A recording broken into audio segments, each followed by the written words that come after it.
Olá a todos, eu sou o Múcio Matos, sócio e head de crédito da Vectis Capital Solutions. Estou aqui com o Alessandro Correia, sócio e head de agro, para a gente comentar um pouquinho dos resultados do fundo VCRA11, o nosso FIAGRO, relativos ao mês de junho de 2025. Antes de entrar nesse tópico, queria passar um recado a todos. Foi amplamente divulgado ao mercado que a Vectis vendeu sua participação na Vectis Gestão para o Pátria Investimentos, junto com seus fundos imobiliários, o VCRR11 e o VCJR11.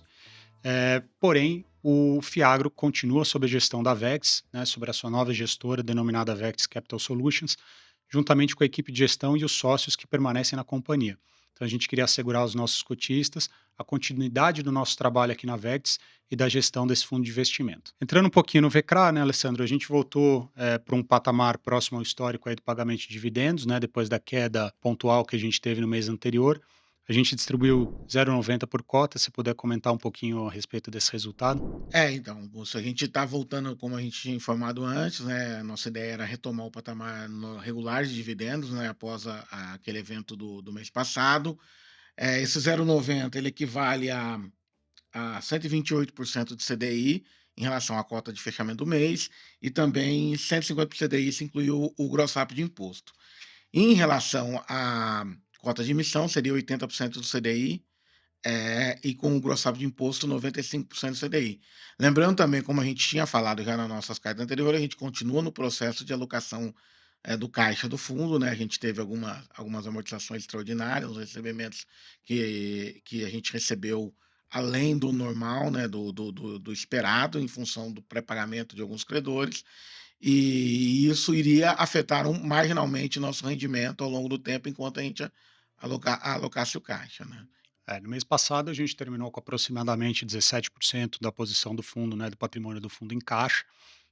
Então, com a alocação marginal ao longo do tempo, a gente pretende incrementar aí a distribuição de dividendo, né. No ato subsequente ao encerramento do mês, a gente já fez uma alocação de R$ 22,5 milhões, próximo aí a quase 30% do caixa que a gente tinha no fundo, numa operação de CRA da Natural One, né. Se puder comentar um pouquinho da operação?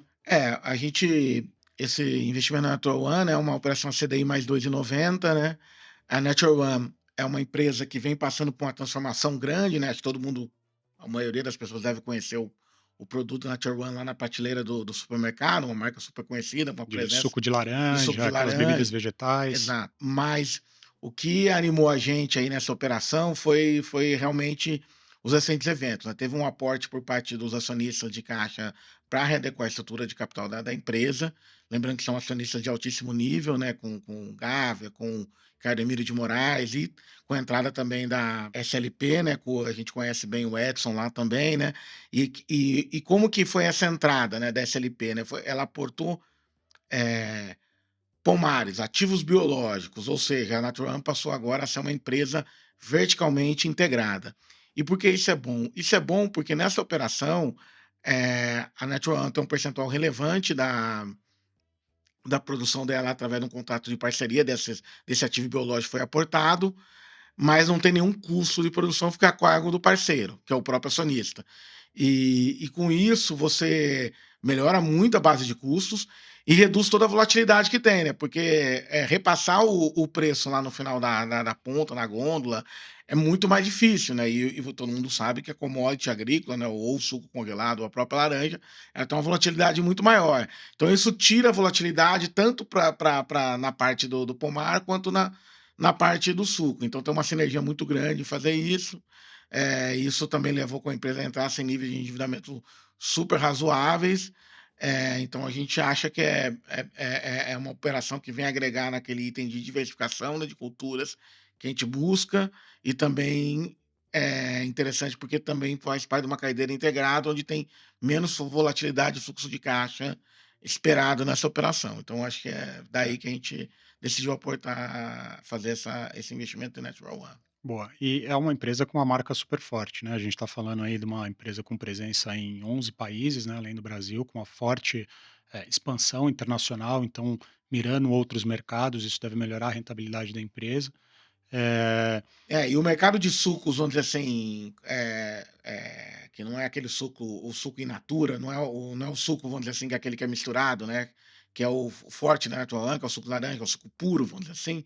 ele continua crescendo, high single digits no Brasil, né, a despeito da categoria como todo suco crescer muito menos, porque obviamente aquele suco, vamos dizer assim, mais artificial vem perdendo share, o suco mais natural, como é o caso da Natural One, né, que é 100% vindo da fruta, no caso do suco de laranja, vem ganhando share. Então também tem uma expectativa de crescimento muito grande da empresa, que também torna o risco de crédito e o risco do cash flow futuro da empresa bem mitigado, né. E com um processo produtivo super interessante que permite, né, um shelf life maior dos produtos dele, né, Exato, então todo o processo ele como é que fala? É asséptico, né. asséptico, então isso evita contaminações e com isso você consegue ter um produto natural,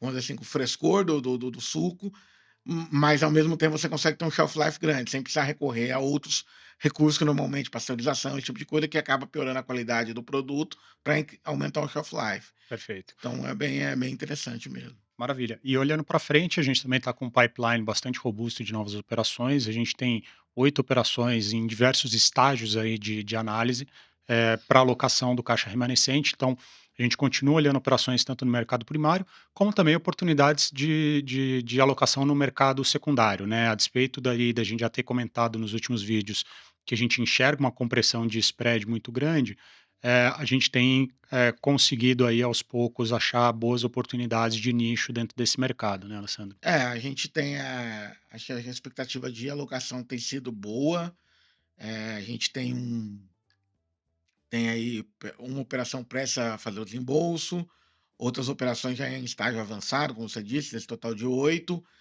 e com essa alocação Natural One, a gente entende que vai chegar nossa meta é ter um caixa mínimo, a gente sempre disse, de perto de R$ 5 milhões.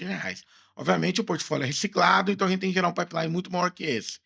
E a gente aproveita também essas operações líquidas, né, para poder fazer essa gestão de caixa, né. Acontece que, como a gente já disse recentemente, o spread ficou apertado demais e o bid-ask poderia ser penalizar. Então sempre tem uma oportunidade de você comprar uma operação boa de alguém que está precisando sair ou vender, enfim, a gente acaba fazendo isso justamente para evitar que a gente tenha que pagar esse pedágio na hora de entrar e sair das operações e alocar bem o caixa, né. E é o que a gente faz aí taticamente.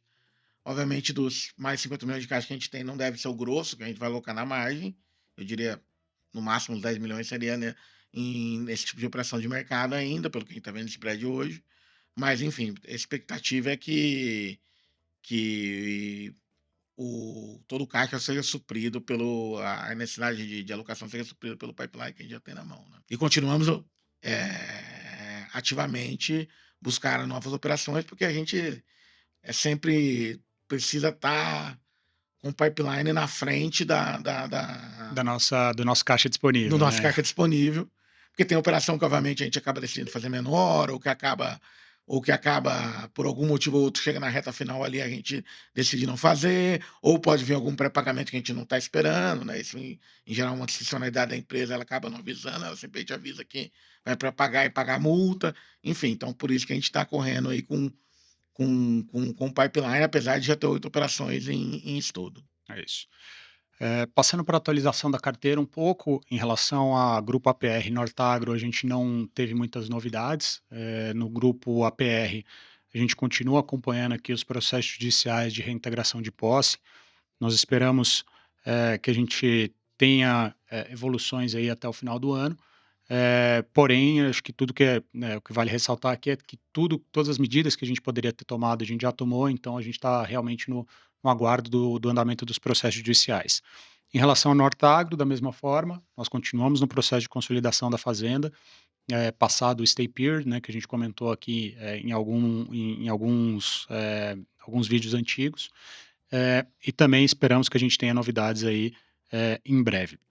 Já em relação às safras agroindustrial, nós tivemos recentemente uma notícia divulgada a mercado, né, que houve uma aquisição, um exercício de uma opção de compra da empresa por acionistas terceiros, né, que não estavam envolvidos na operação antiga.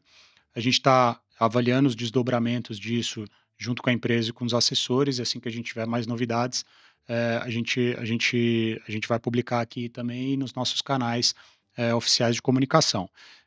Em paralelo, a gente tem acompanhado o processo de recuperação judicial, mas que permanece suspenso, né, Alessandro? Acho que O processo lá ainda não houve, uma homologação do processo, né, um deferimento do pedido de recuperação judicial.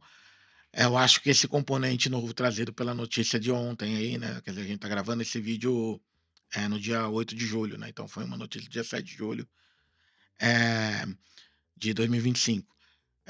Teve essa notícia, a gente está aguardando, eu imagino que isso vá, de certa forma, mexer um pouco com o processo, se vai para acelerar ou não, a gente não sabe ainda. Eh, mas a gente ainda não tem nenhuma informação para passar para você, a gente está acompanhando de perto, em contato com todos os stakeholders envolvidos nessa história, e assim que tiver alguma novidade, a gente vai comunicar para vocês. perfeito. Obrigado a todos.